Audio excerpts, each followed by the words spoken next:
बिस्मिल्लाह करेंगे। बिस्मिल्लाहिर्रहमानिर्रहीम। अस्सलाम वालेकुम। उम्मीद करती हूँ आप सब खैरियत से होंगे। आज से हम एक सिलसिले का आगाज करने जा रहे हैं जिसमें हम मुख्तलिफ मौज़ूआत पर इजहार ख्याल करेंगे। इस सिलसिले गुफ्तगू में हमारे अहम तरीन मौज़ूआत में माशरती और इंसानी किरदार की तामीर है। आज का जो हमारा मौजू है वो ट्रेडिशनल स्कूल सिस्टम और होम स्कूलिंग से मुतल्लिक है। इस मौजू से मुतल्लिक हम अपने तज्ज़ियात, तजर्बात, मुशाहिदात और सवालात शेयर करेंगे और उनके हल तलाश करने की कोशिश करेंगे।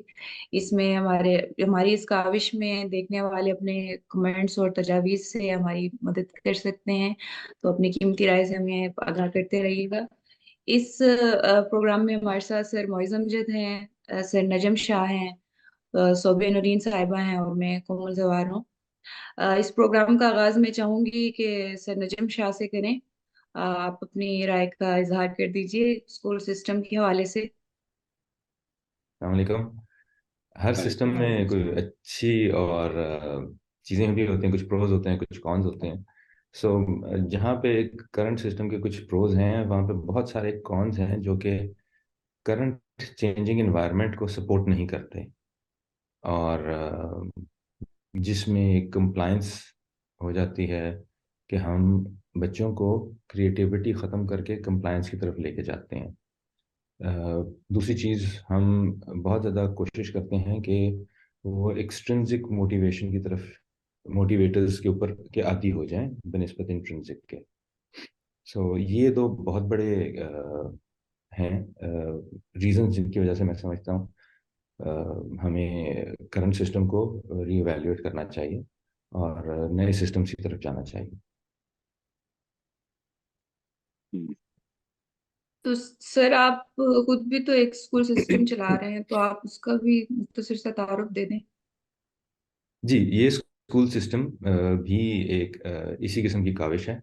और इसमें चूंकि रिसर्च बहुत सारी इंटरनेशनली हुई हुई है, तो हमने उस रिसर्च को लेके एक सिस्टम जो एग्जिस्ट करता था उसको यहाँ पे इम्प्लीमेंट करने की कोशिश की है। उसका नाम भी है। अ, और हमने यहाँ पे उसमें जिस जिस तरीके से लोकल सिचुएशन के हिसाब से अ, उसको थोड़ा सा फाइन ट्यून भी किया है अपने हिसाब से। अब वो भी सिस्टम ये करता है, उसमें सर वो आपने बेसिकली बहुत सारा, सॉरी, आपने नाम नहीं उसमें बहुत बताया। सारा अ, उसका नाम है Acton academy. It's a US based system जो कि इसी किस्म के थॉट, स्कूल ऑफ थॉट को बिलोंग करता है और उसी के ऊपर बिल्ड करता है। इसमें भी बहुत सारा फोकस रिजल्ट्स के ऊपर नहीं होता। इसके ऊपर होता है कि बच्चे एक्सपीरियंस करें और उधर से उस एक्सपीरियंस से अपनी मोटिवेशन हासिल करें।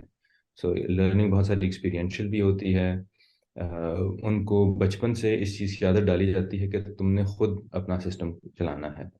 मतलब इंडिपेंडेंट होने की कोशिश करो, खुद सोचो, खुद सॉल्यूशंस की तरफ जाओ।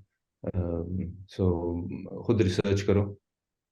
इस तरह की बहुत सारी चीज़ें हैं बच्चों के साथ जो एक एसोसिएट की जाती है चीज़ की उनको समझ नहीं है। वो शायद नॉलेज उस वक्त तक नहीं होती, तो हम कहते हैं खुद ही तुम नॉलेज गेन कर सकते हो।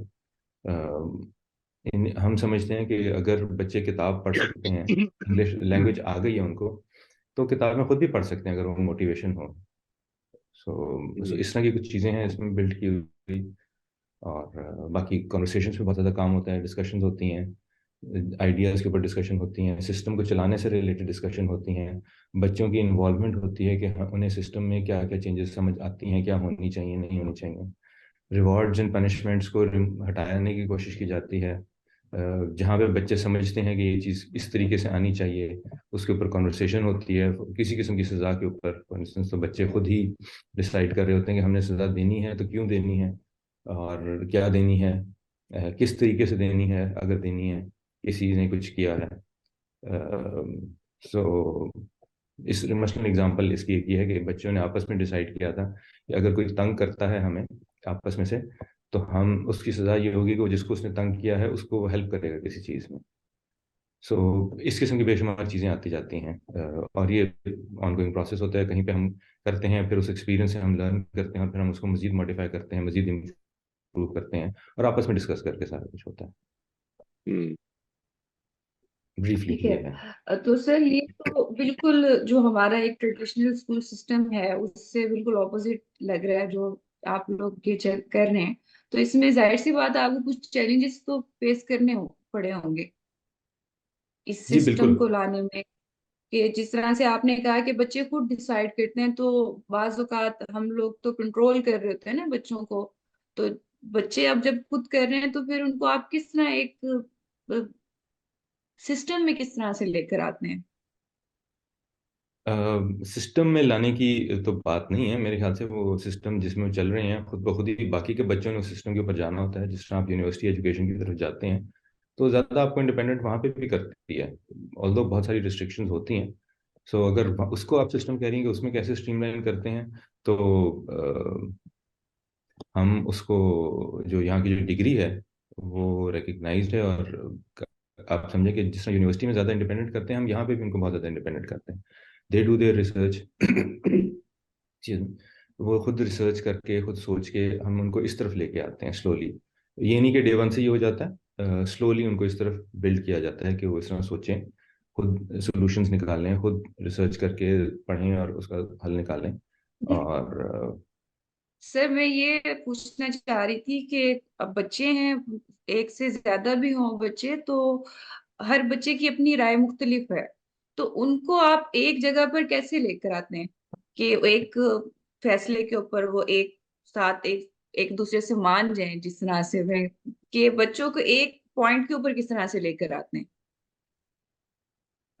हम एक पॉइंट पे इस तरह से लेके आते हैं कि बच्चे आपस में डिसाइड करते हैं कि हमने क्या करना है वोटिंग करके। और उस वोटिंग में जो भी रिजल्ट आए, उसमें चाहे अगर आप समझें कि 10 अगेंस्ट 11 हो जाए एग्जाम्पल के तौर पे, तो 10 अगेंस्ट 11 एक दफ़ा हुआ है, नेक्स्ट टाइम शायद उस एक्सपीरियंस में से गुजर के वो 20 अगेंस्ट 1 हो जाए। सो इस तरह की चीज़ें होती रहती हैं। So slowly it's an evolving process, takes time. और स्लोली उस तरफ हम जाते जाते हैं। ये तो ग्रोथ की बात है, ऐसे ऐसे डेवलप होते जाते हैं बच्चे। जो एक बहुत हम्म। बड़ी प्रॉब्लम आती है वो हमें इससे रिलेटेड आती है कि लोगों का, स्पेशली पेरेंट्स का, बहुत ज़्यादा रिजल्ट्स के ऊपर फोकस्ड होता है, जो हमारी इन्वायरमेंट सिखाती है। और उसकी वजह से हमें पेरेंट्स को कन्विंस करके कि ये चीज़ें टाइम लेंगी। और हमारा कोशिश है बच्चों का दिमाग खोलना, कि वो सोच सकें चीज़ों के बारे में। वो बेसिक फोकस है। जब वो ये करना शुरू करेंगे तो हर एक चीज़ के बारे में कर लेंगे लर्न, जो उनकी रेलिवेंट होगी। और पेरेंट्स बहुत सारे, not all of them but some of them, ये इस फोकस के साथ हमारे पास भी आते हैं। मतलब बच्चे हैं इधर पढ़ रहे हैं, लेकिन पेरेंट्स का भी फोकस ये है कि इसको ये नहीं आता और इसको वो नहीं आता है, इसको आप कंप्यूटर का कोर्स कराएं ताकि वो यूं करके ये फलानी चीज़ सीख ले और ऑनलाइन ये कर ले, इस तरह की चीज़ें। सो हम्म। सो ये इस तरह के फोकस वाले पेरेंट्स के साथ मुझे लगता है ये है कि उनका यहाँ पे रहना ज़्यादा देर नहीं टिकेंगे, थोड़ी देर बाद वो तंग पड़ के चले जाएंगे। फॉर इंस्टेंस हमारे यहाँ हमारे यहाँ बच्चे हैं जो कि किसी और स्कूल में ग्रेड 7 में थे, और यहाँ पे वो ग्रेड 3 की मैथ्स में उनको प्रॉब्लम आ रही है। सो वो पास तो कर जाते हैं, लेकिन चूंकि हमारे यहाँ पासिंग का तरीका बिल्कुल फर्क है। सो हमारा ज़्यादा फोकस लर्निंग के ऊपर है, पास कराने का तो मसला नहीं होता हमें। तो वो बच्चे यहाँ पे फंसे हुए मुश्किल में। लेकिन जहाँ पे पेरेंट्स का होगा कि जी देखिए बाकी सारे बच्चे तो इसके साथ कितनी आगे चलेंगे, ये क्यों अभी तक इधर पड़ा हुआ है, इसका मतलब आप नहीं कोई ठीक कर रहे हैं। तो अब बच्चे को एक चीज़ नहीं समझ आ रही है, अब हम उसका ज़बरदस्ती करके तो उसको पास तो कर सकते हैं, रिजल्ट आपको आ जाएगा। लेकिन वो फिर वैसे ही रिजल्ट होगा, ग्रेड 7 में भी प्रॉब्लम होगी। और फिर जो जो ही आप आगे की क्लासेस में जाते जाएंगे, ये जो चीज़ें नहीं आती कंपाउंड होती जाएंगी, और फिर जाके बिल्कुल ही समझ नहीं आएगी कि क्या हुआ। हम्म। ठीक है। जी। सोबिया, आप होम स्कूलिंग कर रही हैं, आप इसके हवाले से क्या आप फरमाएंगी? मैं तो बस ये कहूंगी कि बहुत बड़ा चैलेंज है अगर किसी ने करना है, होम स्कूल करना है। लेकिन जैसे भी सर नजम कह रहे हैं ना कि वो पेरेंट्स जिनको आइडिया नहीं समझ में आएगा या जिनको बेसिक डिफरेंस नहीं पता स्कूलिंग का और होम स्कूलिंग का, तो उनका उनका ये जो इरिटेशन फ्रस्ट्रेशन लेवल है वो बहुत ज्यादा होगा। तो पहली बात तो मेरा ख्याल है, अगर होम एजुकेशन की बात करनी है तो पहले तो इस चीज पे बात की जाए कि क्यों होम एजुकेशन होनी क्यों चाहिए।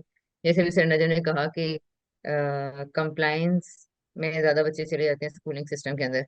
तो फिर मुझे ये पता होना चाहिए ना कि कंप्लायंस में बुराई क्या है, या ओबीडियंस कल्चर में बुराई है क्या, इश्यूज क्या है।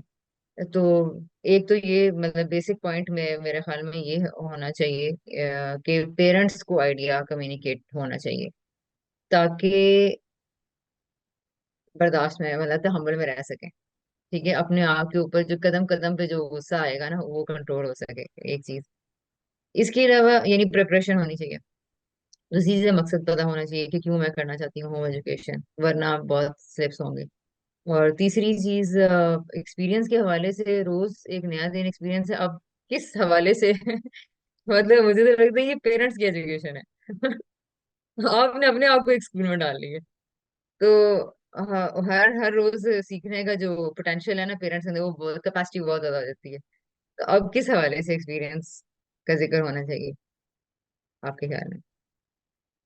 मैं तो मैं तो ये पूछना चाहूंगी कि आपने ये चैलेंज क्यों लिया, होम स्कूलिंग। मैं इस चीज का सारा इल्जाम सरमईज को दूंगी।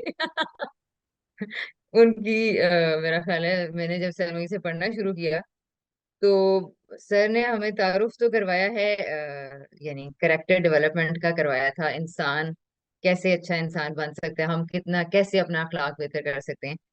तो मैंने जिस तरह सर के साथ सीखना शुरू किया ना, और कोशिश थी कि सही तरह ये क्या, इतने सारे रेडिकल आइडियाज इंट्रोड्यूस करवा दिए थे जिनमें से मेरे जो अभी तक याद है, मेरे वार्ड एंड पनिशमेंट का जब सर ने कॉन्सेप्ट बताया तो मतलब मैं तो जैसे कहते हैं ना हाँ वाह, छू मंतर हो जाना कोई इस तरह का हुआ। और बिल्कुल जैसे कहते हैं ना दुनिया ही पलट गई।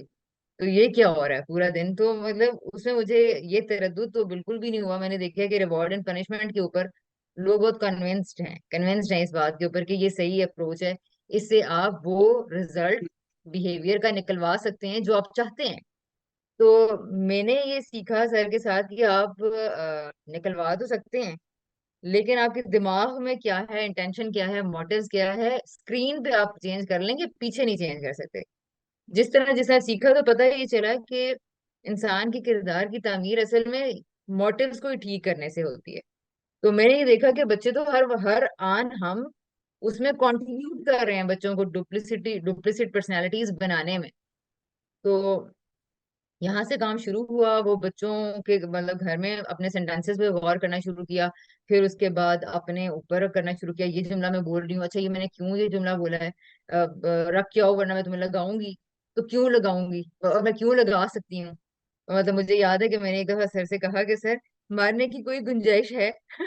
कोई थोड़ा सा मिले है, इंसान को बहुत गुस्सा आ जाए कुछ हो जाए। तो सर ने एक जुमला फरमाया, एंड दैट वाज मतलब क्यों आप क्यों मार सकती हैं और आप क्यों मारना चाहती हैं। तो मैं अभी आज तक बार बार ये कहती हूँ कि मैं इसलिए मार सकती हूँ because I am strong and I am you know big in height and tall, और थोड़ी सी ताकत बच्चे की निस्बत मेरे अंदर ज्यादा है। तो सिर्फ इसलिए क्या, तो इसका मतलब है कि मैं फिर ये राइट अपने से बड़े को भी दूंगा कि वो भी मुझे मेरी गलती पे फिर मार सकता है, तो क्या मैं ये एक्सेप्ट करूंगी? अपने लिए तो मेरे स्टैंडर्ड्स बिल्कुल डिफरेंट है। तो बहरहाल ये बहुत सारी यानी जो इंसान की शख्सियत पे काम करने के हवाले से जितने इश्यूज थे वो मुझे आहिस्ता आहिस्ता लेके आए इस तरफ कि ये जो हो रहा है वो गलत हो रहा है। अपने घर में तो करना देखना शुरू किया, अपने हस्बैंड के साथ, फैमिली के साथ। मेरी फैमिली में माशाल्लाह बहुत एक्सटेंडेड फैमिली बहुत ज्यादा है, बच्चे बहुत ज्यादा, 40 के करीब हमारी करीब बहनों भाइयों के बच्चे हैं। माशाल्लाह। मेरे हस्बैंड साइड पे भी 17-18 बच्चे हैं, मेरी 6 बहन भाइयों के माशाल्लाह 21 बच्चे हैं।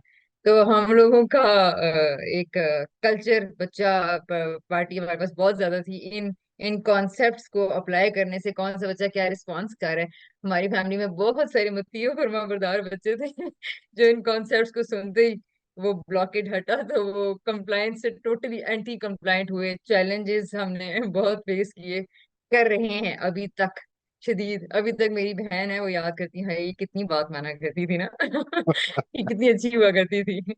तो ये कि यार इन बच्चों से बात मनवाना यानी हर रोज आपने एक एक मुजाहिदे से, सब्र से, तहम्मुल से गुजरना है, और फिर जाहिर है बहुत सारी गलतियां, ब्लंडर्स भी होते हैं, उससे रुजू भी करना है, सारी चीजें। तो ये था मसला बना। मैंने कोशिश पूरी की कि बच्चों के जो स्कूल्स हैं, टीचर से बात करूं, टीचर से की, टीचर से बात करते थे, वो अपेरेंटली कन्विंस्ड नजर आती थी, लेकिन मसला था कि सिलेबस मुकम्मल करवाना है, सिलेबस कैसे करें, सिलेबस कैसे करें। तो मैंने आहिस्ता आहिस्ता फिर जितना सर के साथ कॉन्टिन्यूसली मैं तो सवाल करती रही, सीखती रही, ये सर होगा क्या। बहुत सारी चीजें ऐसी सामने आई कि मतलब अगर मैं मैथ्स की 2.7 एक्सरसाइज को 3 दिन में खत्म करवा भी दूंगी, तो फाइनली बच्चे के हाथ में क्या है। अगर आपने उसको सोचना उसका बंद कर दिया है, उसकी उसकी क्रिटिकल थिंकिंग और उसकी ऑटोनॉमी तो आपने छीन ली है, तो फिर आपने दिया क्या है बच्चे को।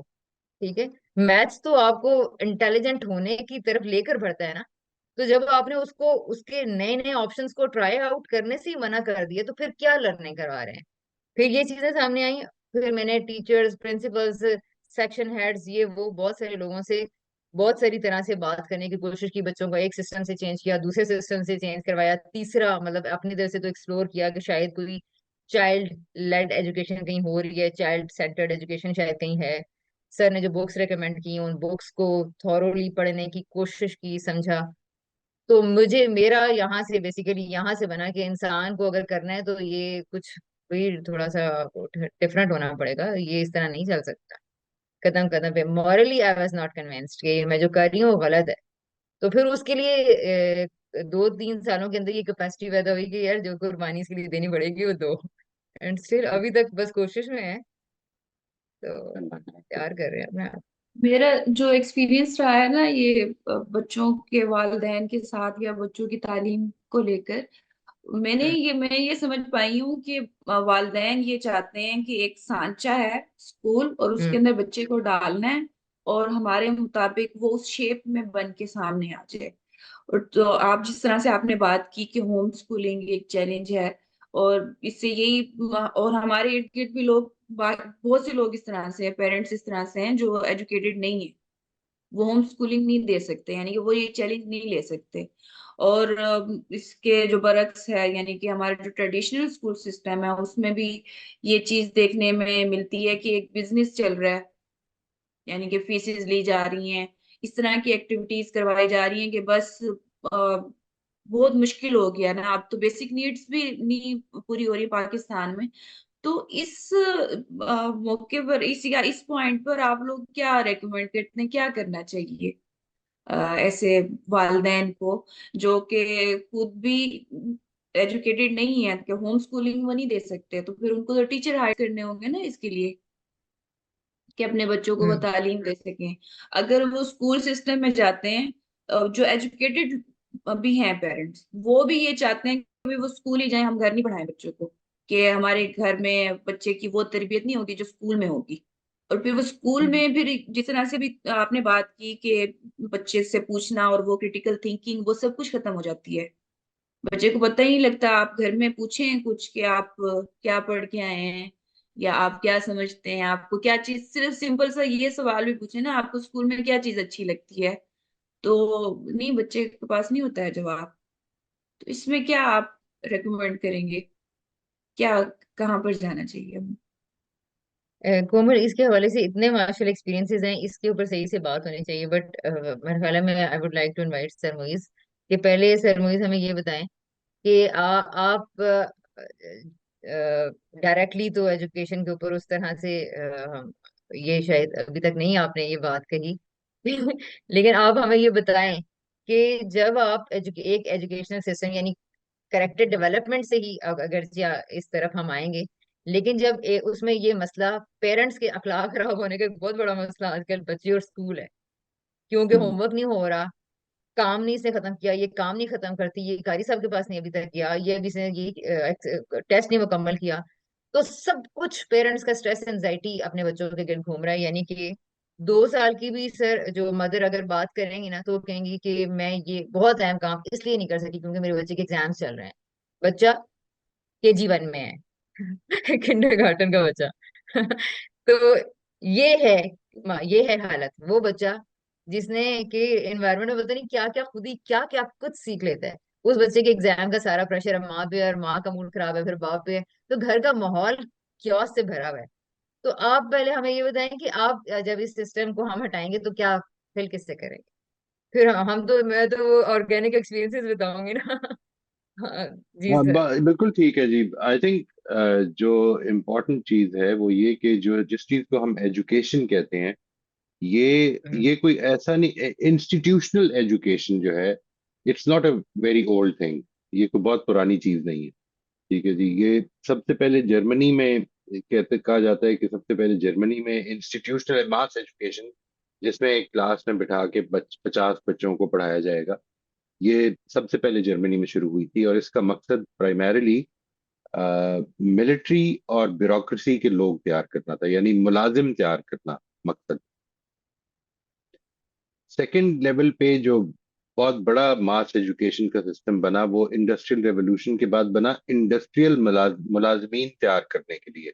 यानी वी नीडेड इंडस्ट्रियल पर्सनल, जिसके लिए हमने वो सिस्टम बनाया।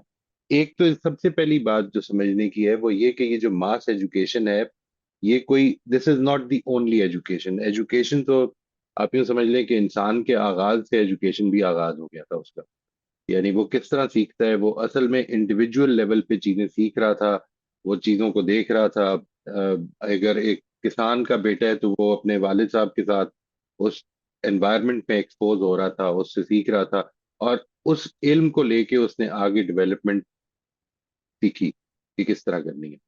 And this was going on for centuries.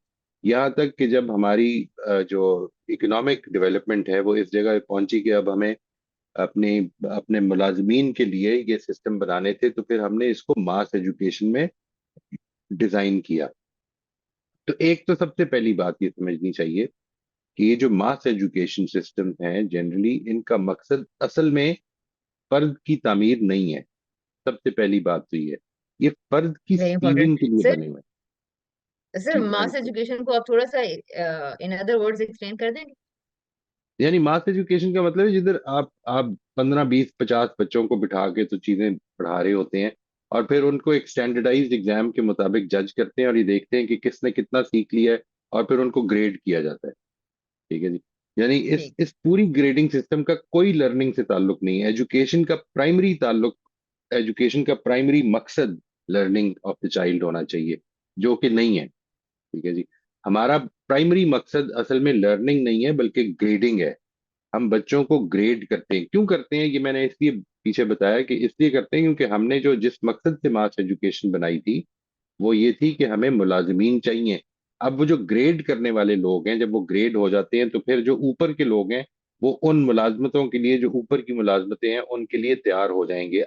Late से उसने मैट्रिक कर लिया तो अब कॉलेज में एडमिशन हो जाएगा, कॉलेज में एडमिशन हो गया तो अब यूनिवर्सिटी में एडमिशन हो जाएगा। वो मेरिट्स पे चल रहा है मामला। और फिर वही मेरिट जो है वो आगे आपके सिविल सर्विसेज में या इंडस्ट्री में आपको लेके चला जाएगा कि अब आप मुलाजमत कर सकते हैं। This is the system. ये सीविंग सिस्टम है। सीविंग सिस्टम का मतलब होता है ये छलनी है कि जिसमें से घुन को और गंदम को या वटेवर चावल को अलग किया जाता है। ठीक है जी। यानी और घुन और उसको गंदम अलग, भी उनके स्टैंडर्ड के मुताबिक? वो उनके स्टैंडर्ड के मुताबिक। ठीक है जी। हम्म। ये जो एजुकेशन है ये बेसिकली इंसान को डिवाइड करती है इसमें कि इंसान या इंटेलिजेंट है या अनइंटेलिजेंट है। ये सिर्फ दो इंटेलिजेंसेस पे बेस्ड एजुकेशन है, लॉजिकल और लिंग्विस्टिक। जबकि इंसान के अंदर और बड़ी मल्टीपल इंटेलिजेंसेस हैं जिनको ये बिल्कुल इग्नोर करता है। ये ये कुछ प्रॉब्लम्स है, सीरियस प्रॉब्लम्स। यानी सबसे पहली प्रॉब्लम मेरे ख्याल में ये है कि एजुकेशन का ताल्लुक फर्द से है, यानी इंसान है जिसने सीखना है। हमारा सिस्टम असल में सिखाने के लिए बना नहीं हुआ। हमारा सिस्टम बेसिकली यूं समझ लें एक सीक्वेंस से गुजार कर उसको एक जगह पहुंचाने के लिए बना हुआ है।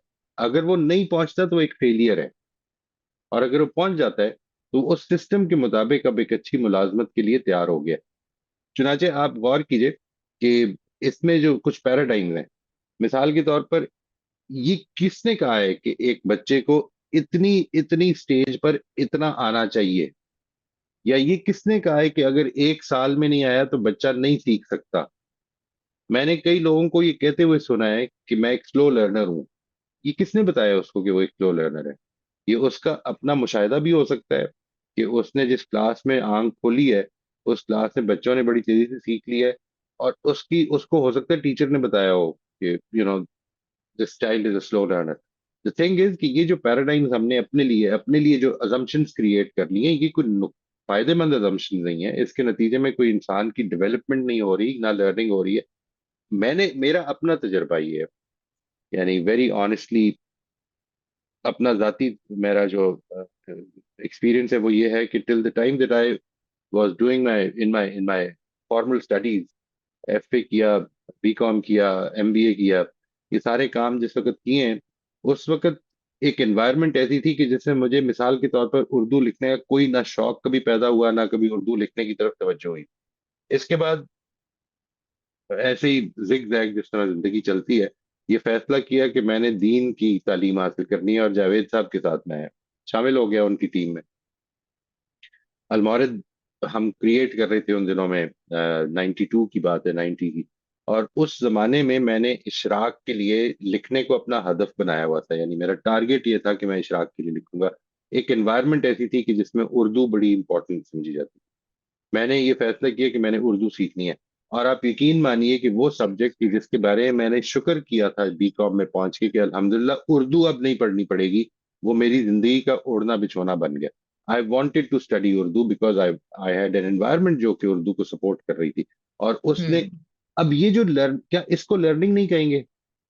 क्या इसको आप समझते हैं कि एजुकेशन नहीं है?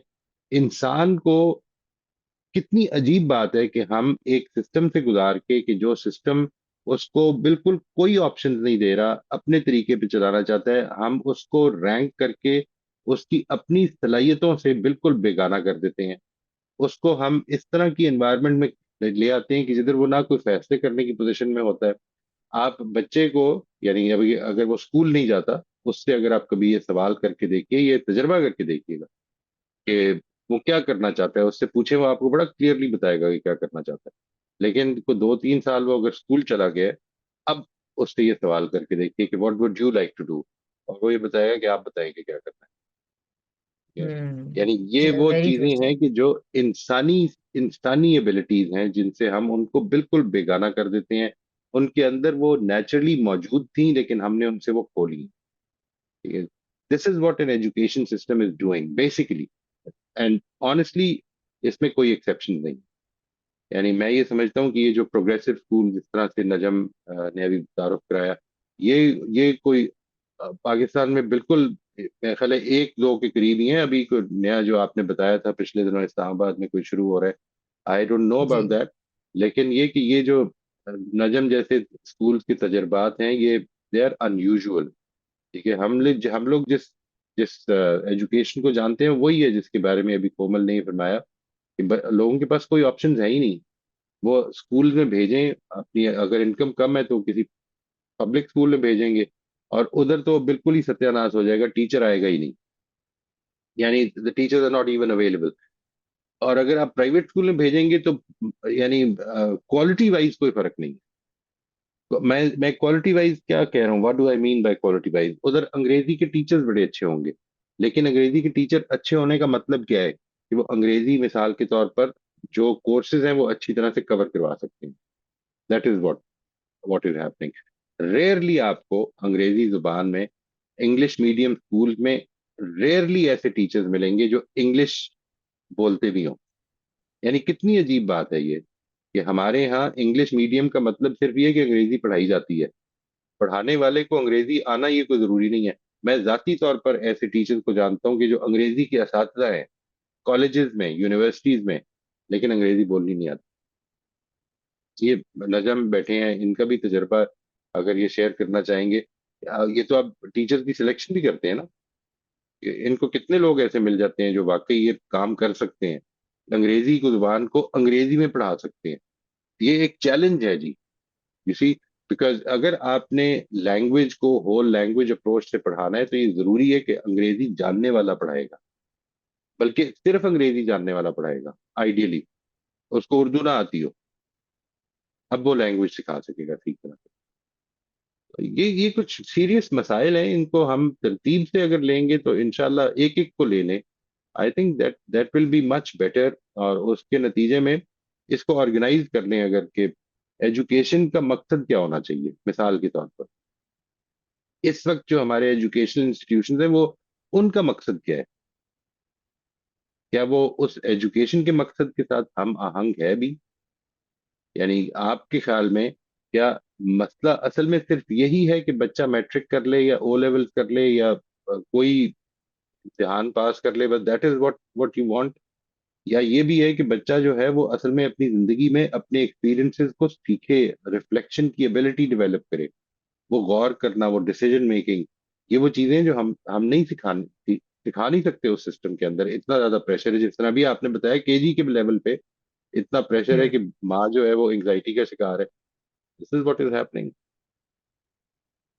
सर यहाँ पर मेरा एक सवाल है, जिस तरह से भी आपने फरमाया कि इंग्लिश मीडियम में जो है इंग्लिश सिखाई जाती है, तो सर पेरेंट्स का भी तो आजकल यही स्टैंडर्ड है कि बच्चे को बस इंग्लिश आनी चाहिए, यानी कि और उसकी लर्निंग वगैरह में कुछ नहीं, कि स्कूल में हम जो भेज रहे हैं। मैंने तो सर, मेरा एक्सपीरियंस ये भी रहा है कि अपने घर की चीजें बेच कर वो प्राइवेट स्कूल्स में भेजते हैं, इंग्लिश मीडियम स्कूल में भेजते हैं, कि हम जब फैमिली गैदरिंग में बैठे हैं तो मेरा बच्चा बहुत अच्छे से इंग्लिश बोल सके। और वहाँ स्कूल में भी यही फोर्स किया जाता है टीचर्स को और प्रिंसिपल्स जो भी हैं वहाँ का सिस्टम, कि भाई हमारे बच्चे को बस इंग्लिश बोलनी आनी चाहिए। नहीं, इंग्लिश जो बोल रहा है वो इंटेलिजेंट है, इंग्लिश जो बोल रहा है वो बहुत अच्छे स्कूल में पढ़ रहा है और वो अच्छी लर्निंग उसकी हो रही है। दूसरी सर, जो आपने ये बात की कि जो इंग्लिश पढ़ाने वाले हैं उनको खुद इंग्लिश नहीं बोलनी आती, तो सर जो मेरे एक माइंड में है स्कूल का, कि स्कूल जो है तरबियत देता है बच्चों को, तालीम और तरबियत ही दी जाती है ना।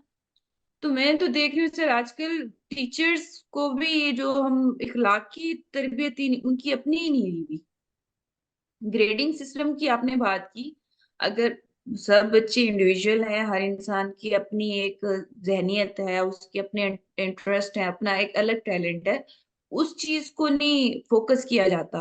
यानी कि ग्रेडिंग सिस्टम जो है, तो उस टेस्ट में उसने 10 नंबर ही लेने हैं, जिसने 10 से कम लिए हैं तो उसको सर, अब हम तो पहले सुनते थे बच्चे बुलिंग करते हैं, टीचर्स आजकल कर रही हैं कि तुम तो निकम्मे हो, तुमसे तो पढ़ा नहीं जाता। इस चीज की कंप्लेन मैंने तो खुद सुनी है बहुत से बच्चों से। वो घर आके भी टीचर हमें ये बोल रही हैं, तो मैं तो वहां पर कि किस तरह की टीचर्स सर आजकल आ रही हैं, कि क्या, मुझे नहीं समझ ये आ रहा। तो इस मजबूरियां, सिस्टम में सिस्टम्स ऐसे हैं कि जिसपे आप इंडिविजुअल्स को, इवन चाहे वो टीचर्स हों या स्टूडेंट्स हों, देखिए आपकी जो बातें हैं, नंबर एक ये कि अंग्रेजी जुबान जो है वो महज एक जुबान है। ठीक है जी, हम अंग्रेजी जुबान को अगर ठीक तरह से पढ़ाना चाहते हैं तो कोई ऐसा बच्चा नहीं है कि जिसको अंग्रेजी ना आए, कोई वजह नहीं है। यानी अगर वो बच्चा कोई और लैंग्वेज बोल रहा है, कोई भी, जैसे उर्दू बोल रहा है, पंजाबी बोल रहा है, सराइकी बोल रहा है, तो इसका मतलब है कि लैंग्वेज की एबिलिटी है उसके अंदर। अगर वही चीज जिस तरह से उसने सराइकी या उर्दू या पंजाबी शुरू की है, वही माहौल दे दिया जाएगा उसको, तो वो अंग्रेजी ही बोल पड़ेगा। यानी ये तो कोई इशू नहीं है।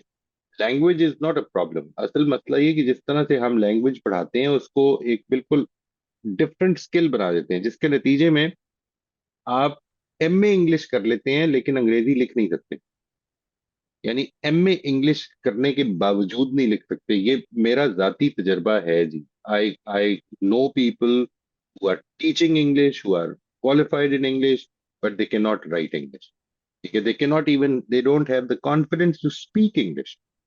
वो किसी किसी फोरम पे सिंपल अंग्रेजी जुबान के, ये मेरा जो नवासा है ना जी, 3 साढ़े 3 साल का, माशाल्लाह, ये सिर्फ अंग्रेजी बोलता है। उसकी वजह क्या है? यानी से घर में सारे उर्दू बोलते हैं, वजह सिर्फ एक ही है। यानी उसकी जो जिस जिस नैनी के साथ उसने ज्यादा टाइम गुजारा है, पिछले अपनी जिंदगी के पहले 2 ढाई साल गुजारे हैं, 3 साल, वो अंग्रेजी ही सिर्फ जानती है। यानी आपको अगर अंग्रेजी का इतना शौक है तो all you need to do is to provide an environment जिधर अंग्रेजी बोली जाती हो। कोई बच्चा ऐसा नहीं होगा जो अंग्रेजी नहीं जानता होगा। इसके लिए 12 साल की एजुकेशन, 12 साल बच्चे के जाया कर देना सिर्फ, और फिर अंग्रेजी वो इस तरह की बोलता है कि वो बोल सकता नहीं है। मैं जो चीज अर्ज कर रहा हूँ वो ये नहीं है। देखिए, अंग्रेजी मीडियम स्कूल पे मुझे कोई प्रॉब्लम नहीं है, अगर अगर if that can made common, that is not an issue. अंग्रेजी जरूर सिखाएं, अंग्रेजी एक लैंग्वेज है।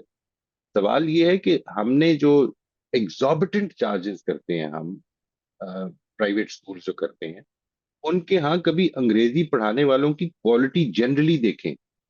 आपको बड़ी हैरत होगी कि ये वो स्कूल है कि जिधर जो अंग्रेजी मीडियम कहलाते हैं। नजम कुछ बात करना चाह रहे हैं जी, मेरा ख्याल है।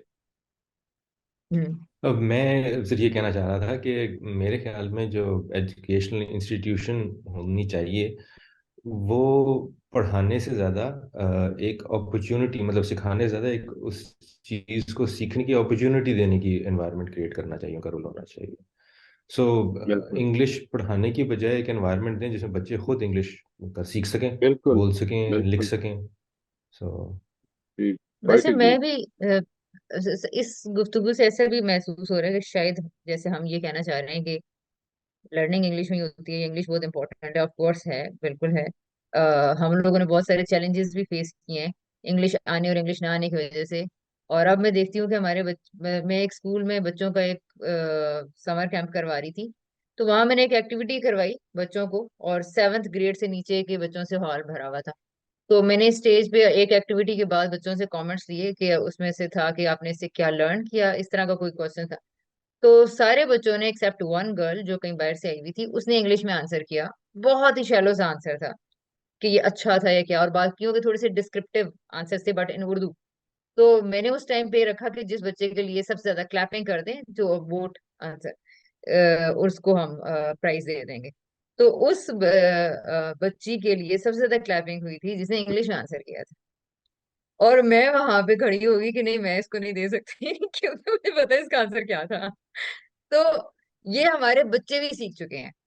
मैंने खुद अपनी जिंदगी में भी ये देखा है कि अगर आप उर्दू में बात कर रहे हैं और आप इंग्लिश में बात कर रहे हैं, जो मर्जी है बात कर रहे हैं, तो इंग्लिश में बात करने वाला बहुत इंटेलिजेंट है, बहुत कॉन्फिडेंट है। यानी इंग्लिश बोलने की वजह से सिर्फ ऐसी चीजें, ऐसे खिताबात मिल जाते हैं, वेरी बिल्कुल। अनफॉर्चुनेटली। वेरी तो वेरी। अब ये देखें कि ये आप तो सर ये कह रहे हैं ना, अच्छा इस पर हम सर नजम से भी बोल के पूछेंगे उनका मीडियम मेन क्या है उनके स्कूल में, और वो पेरेंट्स जो घर में उर्दू बोल रहे हैं, हमारे घर में ज्यादातर उर्दू बोली जाती है, एनवायरनमेंट के अंदर उर्दू है, मुल्क के अंदर रहने की जरूरत उर्दू है। यानी जिस तरह ज्यादातर हम लोग हैं मुल्क के। तो अच्छा ये है, अब इंग्लिश को कहाँ हम अपने अंदर लेकर आए, क्यों लेकर आए, और जब इंग्लिश, फिर ये बात इस पे बाद में बात करते हैं कि कैसे लेकर आए। यानी सर ने तो बहुत सिंपल सा तरीका बता दिया, एनवायरनमेंट में है तो आपका बच्चा बोलेगा ही बोलेगा। अच्छा एक और बात मेरे ध्यान में आ रही थी, सर ने ये बात फरमाई है कि इंग्लिश पढ़ाने वाला इंग्लिश बोल नहीं सकता, इंग्लिश बोलने वाला सर इंग्लिश पढ़ भी नहीं सकता मेरी ऑब्जर्वेशन ये भी है। मतलब मैंने मल्टीपल टाइम्स टीचर्स को, इंग्लिश टीचर्स को ये कहा कि ये एक किताब आप पढ़ के देखिए, seriously they are not interested at all यानी अंग्रेजी की किताब देख के हमें ऐसा बुखार चढ़ता है अभी तक कि कोई टीचर अंग्रेजी की या उर्दू की किताब पढ़ने के लिए तैयार नहीं है। तो हम यानी उर्दू बोल के भी हम उर्दू पढ़ने को तैयार नहीं है, तो इंग्लिश बोलने वाले इंग्लिश पढ़ने को तैयार, मतलब एक ही अजीबो गरीब सारी चीजें हैं। तो यानी ये मसाइल उर्दू के साथ भी हैं, ये अंग्रेजी के साथ भी हैं, कोई और जुबान लेकर आएंगे वो भी है। हमारे अंदर एक और लैंग्वेज का बहुत ज्यादा शौक पाया जाता है कि हम अपने बच्चों को अरबी सिखाएं। किसी ना किसी तरह स्कूलों ने एक और बर्डन भी ऐड कर लिया सर। और अब जिस स्कूल में मेरा बच्चा पहले जा रहा था, तो उन्होंने चाइनीज को भी शामिल कर लिया है। चाइनीज वही उसी तरह, मतलब आपने कुछ वर्ड सिखाने हैं, कोई चाइनीज का एनवायरनमेंट नहीं क्रिएट किया, टीचर खुद चाइनीज में बात, पूरी आप पीरियड चाइनीज में कंडक्ट नहीं करवा रही चाइनीज लैंग्वेज में, बट वो कुछ वर्ड्स को सिखा के अब आपका एक अच्छा स्कूल के अंदर 2-3 बच्चे अच्छी प्रेजेंटेशन दे देंगे and you will get higher admission कि अब हम चाइनीज भी सिखा रहे हैं। तो इन हम्म। 3-4 मसाइल को आप लोग कैसे देखेंगे? नहीं, ये मैं तो why very English, how honestly English. हाँ मसाइल। सबसे पहली बात आपने क्या कही है? मैं मसाइल भूल गया। मतलब मैं सर ये कि एक इंटेलिजेंस लेवल के ऊपर ये जिक्र करें ना, कि पहले ये बताएं कि नहीं, अंग्रेजी का और इंटेलिजेंस का कितना जिक्र है, इस पे इसका क्या आप कोई कहना ताल्लुक, चाहेंगे? ऑब्वियसली कोई ताल्लुक नहीं है जी। It has nothing to do with अंग्रेजी जुबान। अगर अगर इंटेलिजेंस का म्यार है तो फिर सारे अमेरिकन और सारे ब्रिटिश जो है वो इंटेलिजेंट होने चाहिए। Obviously that is not true. That is obviously not true. और लेकिन हम हमारी मरूबियत की अलामत है ये। यानी दो प्रॉब्लम है, एक रियलिस्टिक प्रॉब्लम है और एक रियलिस्टिक प्रॉब्लम ये है कि हम जो हमारे उलूम हैं, साइंसेज हैं या सोशल साइंसेज हैं, साइकोलॉजी है, ये अच्छे तर्जुमे होंगे, बड़े अच्छे होंगे, लेकिन सारे उलूम के तर्जुमे हुए नहीं हुए। हमारा कोई सिस्टम नहीं है कि जिसमें हम मॉडर्न चीजें जो आ रही हैं रिसर्च में उनके फौरन तराजुम करा दिया करें। ये एक एक प्रॉब्लम है जिसकी वजह से हमें वो लैंग्वेज आनी चाहिए, एकेडमिकली तो लाजमन आनी चाहिए, लेकिन एक मरूबियत की प्रॉब्लम है। उसको मैं क्या कहूँ, मतलब वेरी ऑनेस्टली मुझे तो लोगों ने शुरू में जब पहली दफा एक दफा मैंने अब एक स्कूल का तारुफ कराते हुए पब्लिक में बात की थी, तो किसी ने इस पर तबसरा करते हुए कहा था कि आपकी लैंग्वेज बड़ी इम्प्योर है। तो ये इम्प्योर लैंग्वेज इसलिए क्योंकि मैं जिस सोसाइटी को बिलोंग करता हूँ उसमें इम्प्योर लैंग्वेज है हमारे यहाँ। ये देखिए, आपकी लैंग्वेज बड़ी इम्प्योर है, लैंग्वेज इम्प्योर, ये मैंने अभी एक उर्दू जुमले में इस्तेमाल किया। मैं इसको और तरह से ही बयान कर सकता हूँ, वो मेरे लिए मुश्किल हो जाएगा, मुझे सोचना पड़ेगा। This is what has happened to us. ये देखिए, फॉरेन इंग्लिश में ट्रांसफर हो गया हूं मैं। ये मैं कोई हाँ कॉन्शियस नहीं करता हूँ, इट जस्ट हैपेंड। हाँ ये मरूबियत की भी अलामत हो सकती है, ये उस मरूबियत के अंदर जो सोशल सेटअप बना है उसके नतीजे में उस सोशल सेटअप में परवरिश पाने की भी वजह हो सकती है। इसको इसको बहुत ज्यादा कंडेम नहीं करता हूँ। ये कौमें जब अपने जवाल पजीर होती हैं तो उनके अंदर ये प्रॉब्लम्स पैदा हो जाया करती हैं। That is not an issue, इसके बारे में ये कोई मेजर इशू नहीं है मेरे ख्याल में। मेरे ख्याल में नहीं है, बाद लोगों के ख्याल में हो सकता है, लेकिन जुबान को सही तरह सिखाने का तरीका जो है वो एक हमें समझना चाहिए कि क्या हो हाँ। सकता है इस पे। अगर अगर मैं आपके सवाल का जवाब दे पाया हूँ तो मैं चुप कर हम्म। जाता हूँ, और अगर नहीं। ठीक है। अच्छा कोमल, इसको इसको हम नोट कर लेते हैं कि हम जब होम एजुकेशन के अंदर लैंग्वेज को पढ़ाने के लिए सर हम आएंगे ना, कि होम एजुकेशन में लैंग्वेज सिखाने का तरीकाकार क्या हो सकता है और कौन सी लैंग्वेजेस होनी चाहिए, कैसे होनी चाहिए, तो हम डिटेल में भी वहाँ आंसर लेंगे। थोड़ा सा सर नजर से वो मैं उस सवाल का जवाब लेना चाहूंगी कि वो सर कह रहे थे जो कि मैं ये पूछना चाह रही हूँ कि सर के स्कूल का मेन मीडियम क्या है लैंग्वेज के हवाले से। और दूसरा ये कि पेरेंट्स अगर घर में उनकी एक लैंग्वेज है और आपके स्कूल में कोई दूसरी लैंग्वेज है, तो इस मसले को आप कैसे देखते हैं, कैसे हल करते हैं। मेन जो मीडियम है जी वो इंग्लिश है, बिकॉज सारा करिकुलम अमेरिकन है तो इंग्लिश में ही बना हुआ है। उन्होंने जो ये पढ़ना है, मरूबियत की देखना वजह है, से जो है टूल्स या हैं। किसी और वजह से है? अब रिसर्च वहाँ पे हुई हुई है, इसका मैं क्या कह सकता हूँ। उन्होंने मेहनत करके ओके। ये चीज़ बनाई है। सो एक ये बहुत बड़ा फैक्टर है, उसकी वजह से इंग्लिश है। और जो दूसरा है जहाँ पे इंग्लिश नहीं बोली जाती, तो बच्चों को बोलने में प्रॉब्लम होती है। हम बस ये कहते हैं बात इंग्लिश में करनी है, एंड स्लोली वो उनकी बेहतर होती जाती है। और आइडिया भी यही है, मैं यही कहता हूँ कि आप सोचें इसको उर्दू क्यों बोलनी आती है, वो किसी ने सिखाई थी इसे। ठीक उर्दू बोल बिल्कुल लेता है, किस तरह बोलता है, उसी तरह इंग्लिश भी बोलना शुरू हो जाएगा। बस बोलते रहे, एनवायरनमेंट को दे दें बिल्कुल। उसको। एनवायरनमेंट क्रिएट करें। बिल्कुल। ठीक है। यहाँ पर अच्छा ये कोमल, मैं छोटा सा एक वो लतीफा सुनाना चाहूंगी फिर तो आप बात कीजिए। वो ये मरूबियत का मसला सिर्फ हमारा अंग्रेजी के साथ ही नहीं है। वो हमने एक लतीफा सुना कि वहां पर कुछ लोग हज करने के लिए गए हमारे पंजाब के किसी गांव से। तो वहां पे दो टैक्सी ड्राइवर्स की लड़ाई शुरू हो गई। और वो जब गुस्से में आए तो खूब एक दूसरे को गालियां दे रहे थे। तो पंजाबी वहां पर जब खड़ा था तो वो कह रहा था सुभान अल्लाह, सुभान अल्लाह। तो क्या उनकी अरबी है? वो क्या क्या अरबी बोलते हैं? तो ये मसला हमारा ये है कि हम जिसको भी फ्लुएंट बात करते हुए देखेंगे और वो हमें समझ में नहीं आ रहा, तो हमारे लिए वो एक इंटेलिजेंस का लेवल तो है। राइट जी राइट। मोहम्मद। हाँ, बात मैं यही कर रही थी कि मैं इस चीज से नहीं कह रही कि इंग्लिश जुबान जरूरी नहीं है, क्योंकि इंटरनेशनल लैंग्वेज है, जाहिर सी हम्म। बात है आनी चाहिए बच्चों को। बट जो हम्म ऑब्सेशन है ना इंग्लिश लैंग्वेज का, मैं उसके ऊपर बात करना चाह रही थी कि वालिदैन खुद घर में वो इन्वायरमेंट नहीं दे रहे होते हैं, खुद उनकी आपस में वो जबान नहीं होती। ये भी कि जो आपको यानी कि ब्रिटिश स्कूलों में दाखिल किया हुआ है बच्चों को, इंटरनेशनल स्कूल्स में है, वो वहां पर जो साउंड सिस्टम सिखा रहे हैं वो अल्फाज का, आप जो घर में पढ़ा रही हैं आप वो भी नहीं पढ़ा सक रही हैं जो वालिदैन है। हम क्यों करें, हम क्यों वो इन्वायरमेंट दें, हम जब इतने बड़े स्कूल में भेज रहे हैं तो वहां से बच्चे को सीख कर आना चाहिए। बच्चा वहां पर स्कूल में बोलता भी होगा इंग्लिश लैंग्वेज, बट वो उसका वो कॉन्फिडेंस यहाँ घर में नहीं है, और उसको इस चीज के ऊपर फोर्स किया जाता है। ये मैंने जिस तरह से फैमिली गैदरिंग्स की बात की कि इंग्लिश में बात करें, इंग्लिश में बात करें, इंग्लिश में बोलकर दिखाओ, यानी कि ये कोई बहुत एक बड़ी चीज है कि इंग्लिश में बोल लिया तो उसने कोई, पता नहीं कोई मार्कर उसने सर कर लिया है। तो मैं इस ऑब्सेशन की बात कर रही थी कि इस चीज को हम लोग किस तरह से हैंडल करें अपने, यानी कि होम स्कूलिंग भी अगर हम करें या स्कूल सिस्टम में भी, या जो हम, मैं तो ये देख रही हूँ कि घर के बकायदा जाते हैं, ये नहीं बता रहे कि वो मैथ में क्या कैसा है या साइंस में वो क्या है, उसकी क्या नॉलेज है या वो क्या लर्न कर रहा है, उसको उसकी क्रिटिकल थिंकिंग क्या है, नहीं, उसको सिर्फ इंग्लिश आनी चाहिए, उसको इंग्लिश बोलनी चाहिए। इस ऑब्सेशन की बात कर रही थी मैं। इसको किस तरह से हम लोग हैंडल कर सकते हैं? ये मैं कतई नहीं कह रही हूँ कि इंग्लिश लैंग्वेज जरूरी नहीं है, इंग्लिश लैंग्वेज जरूरी है, बट ये जो ऑब्सेशन है इसको हम किस तरह से कर सकते हैं?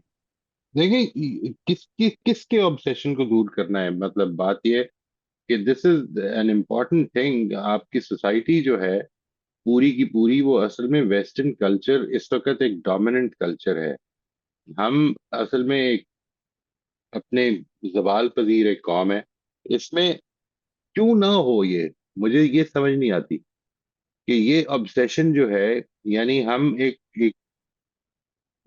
लेट्स से एक सोसाइटी में जो मिरासी होता है, ठीक है जी, हम उससे कहें कि वो अपने चौधरी को आइडियलाइज ना करे। कह लें, आप जितना मर्जी कह लें, यानी आइडियलाइज तो उसी ने करना है। और सर जब चौधरी की तक वो अंदर सिर्फ से बदलेगा नहीं, जब तक वो अंदर से नहीं चेंज होगा कि मेरी कोई आइडेंटिटी है, मैं किसी जगह पे खड़ा हूँ। अच्छा, फिर ये कि जिस जगह पे मैं अगर बदल के अपने आप को खड़ा करूं तो बच्चे का फायदा होगा या नुकसान होगा? अंग्रेजी जुबान की प्रैक्टिकल हैसियत भी तो है ना जी। मिसाल के तौर पर आप अभी अगर फर्दर स्टडीज के लिए कोई काम करना चाहते हैं तो वो सारी की सारी लैंग्वेज जिसमें कि आपको स्किल्स पढ़ाई जाएंगी वो अंग्रेजी जुबान है। वो अगर आपको नहीं आती तो आप पढ़ नहीं सकेंगे। तो ये कुछ प्रैक्टिकल प्रॉब्लम्स भी हैं, कुछ हमारी साइकोलॉजिकल सोशोलॉजिकल प्रॉब्लम्स भी हैं। उनको हमें अलग अलग हैंडल करना चाहिए। मरऊबियत से निकलने के लिए भी जरूरी है कि हम पहले अपने पैरों पर खड़े होने को और अपनी आइडेंटिटी को पहचानने को तरजीह दें। हमने उसको खत्म कर दिया हुआ है।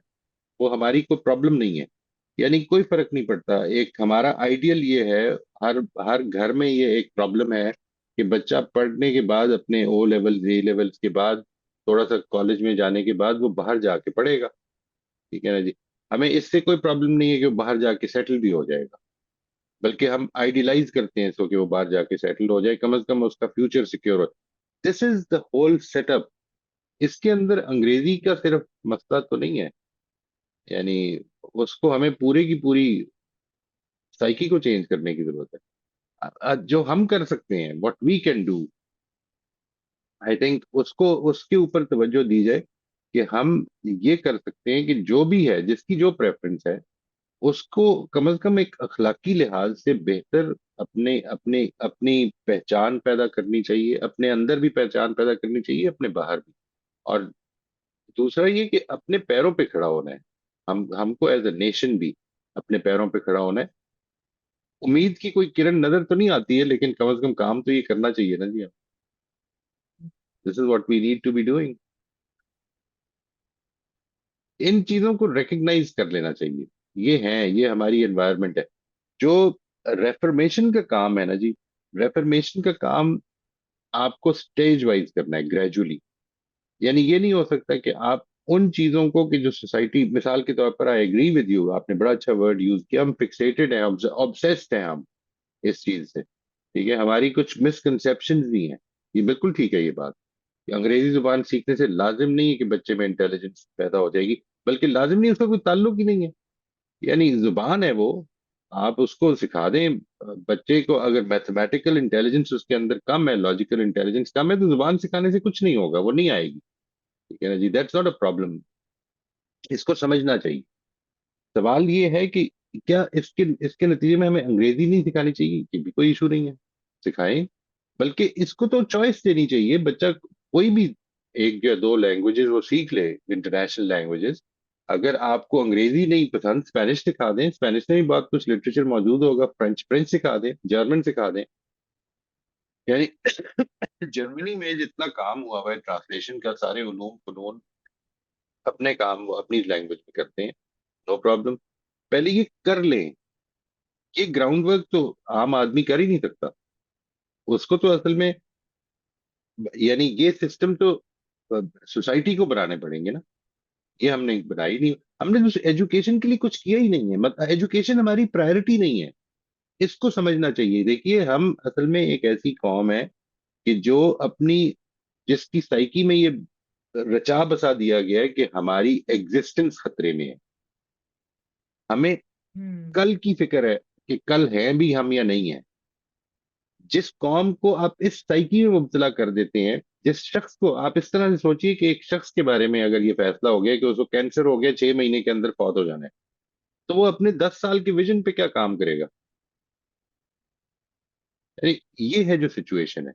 हम पिछले 75 बरस से इस चक्कर में डाल दिए गए हैं कि हमको तो अपने अपनी एग्जिस्टेंस को बचाना है। एजुकेशन पे हम अपना 1% भी खर्च नहीं करते। हमारा सारा खर्चा तो एक तरफ चला जाता है।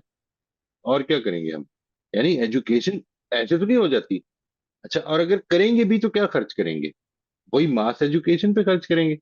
यानी मुझे ये बताइए कि क्यों हम ये नहीं समझते हैं कि वो जो प्लम्बर जो आप पे घर आके काम करता है, वो बच्चा जो काम ये कर जाता है, वो भी एक लर्निंग के साथ इधर खड़ा है।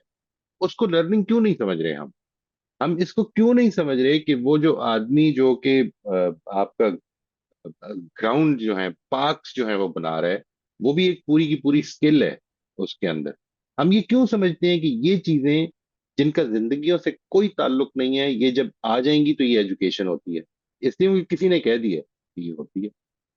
ये सोचना समझना शुरू करें। और ये सोचना समझना हमने कौमी सतह पर छोड़ दिया हुआ है।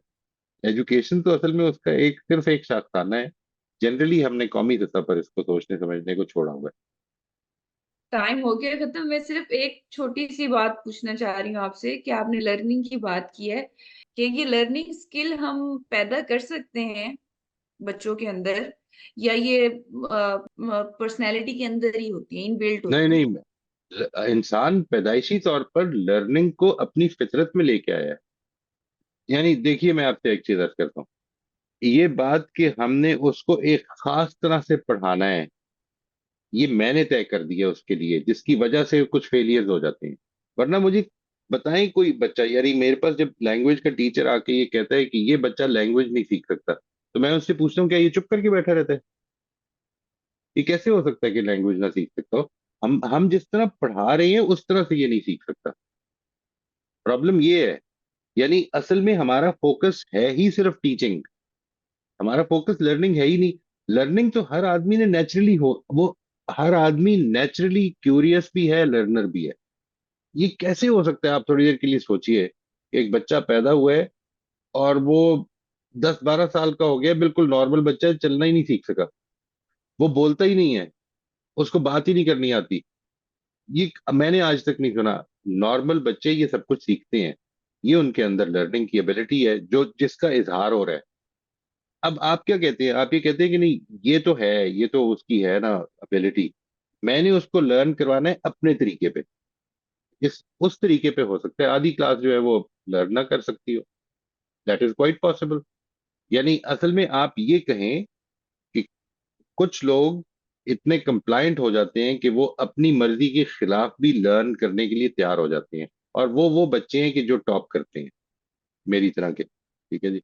और कुछ बच्चे ऐसे होते हैं कि जो अपनी मर्जी के खिलाफ लर्न करने को तैयार नहीं होते। वो रिबेल्स कर देते, कह दें आप उन्हें, उस सिस्टम के।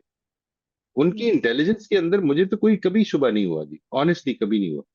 आई थिंक दे वो सिर्फ इंटेलिजेंट नहीं है, बल्कि वो असल में अपने अपना फैसला करने के लिए भी की सलाहियत भी रखते हैं, वो जो हमसे ले ली गई थी। क्योंकि सर यही तफरीक की जाती है ना कि इन बच्चों में लर्निंग की स्किल है और ये बच्चा लर्न नहीं नहीं, कर बिल्कुल सकता, ठीक नहीं है, इस ये तरह बिल्कुल से। ठीक नहीं है। यानी वो जो बच्चा लर्न नहीं कर सकता, आप जरा कभी देखिएगा कि वो कितना स्ट्रीट स्मार्ट है, किस तरह लर्न किया उसने ये।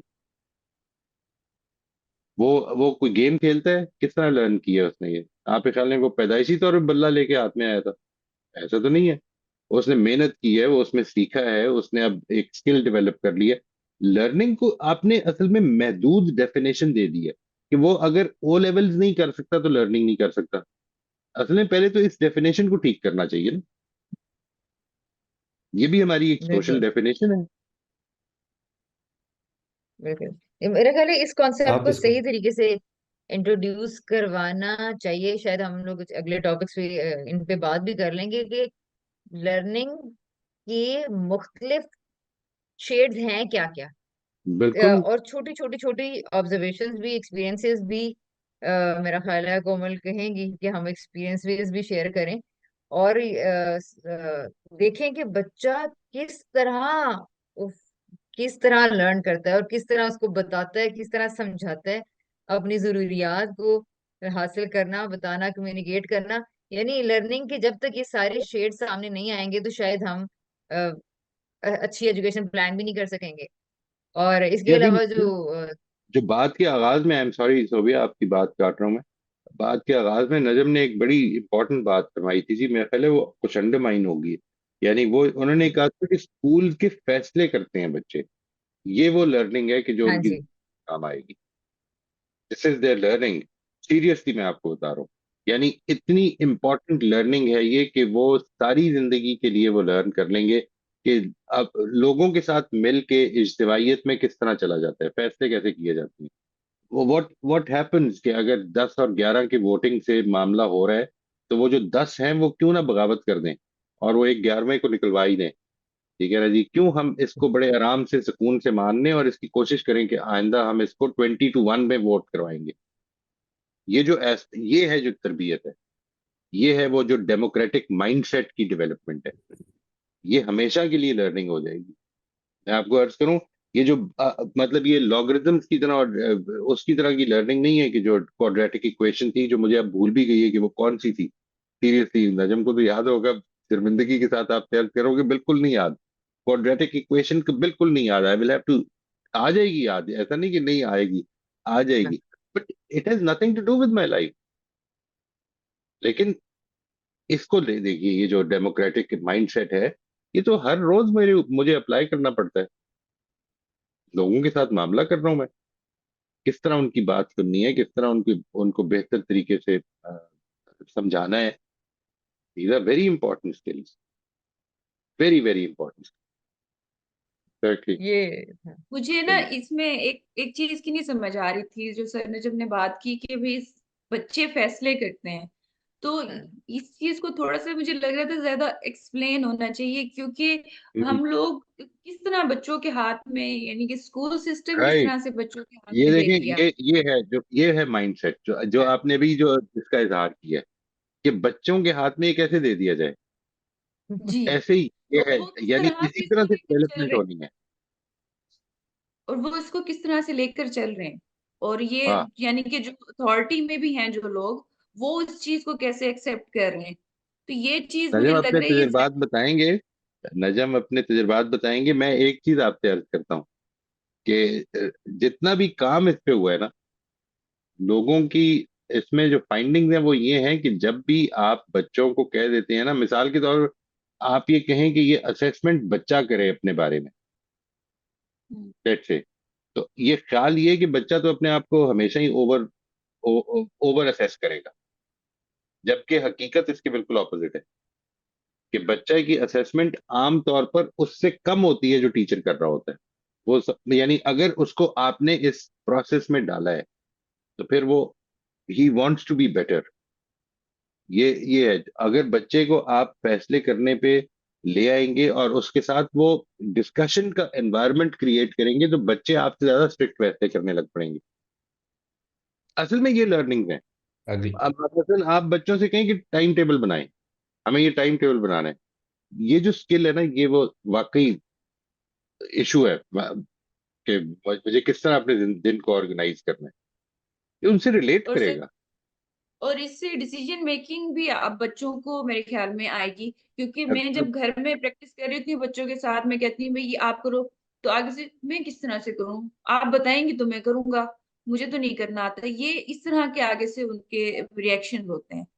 तो जो सर बता रहे थे, तो उससे तो मुझे लग रहा है कि वो खुद इस चीज में भी इम्प्रूव करेंगे, ये स्किल भी उनको आएगी कि हम अपने एब्सोल्युटली। फैसले खुद ले अपॉर्चुनिटी मिलने की जरूरत है।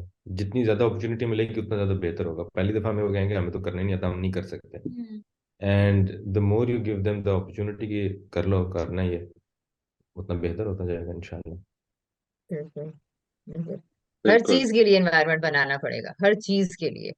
वो बिल्कुल। एक दफा मेरी बहन कह रही थी कि मुझे ना डिसीजन मेकिंग का ना कोर्स करना है। मेरा ख्याल है डिसीजन मेकिंग मैं करूँ, तो मेरे बहन भी कहने लगे डिसीजन मेकिंग कोर्सेज करने से नहीं आती, डिसीजंस करने से आती है। तो प्लीज जी। डिसीजंस करना शुरू कर दो। उसमें एक एक साल वेट नहीं किया करो। तो हर चीज के बिल्कुल। लिए मुझे लगता है कि एनवायरनमेंट देना पड़ेगा, चाहे वो डिसीजन मेकिंग है या सिलेक्शन है या लैंग्वेज है या कुछ भी है।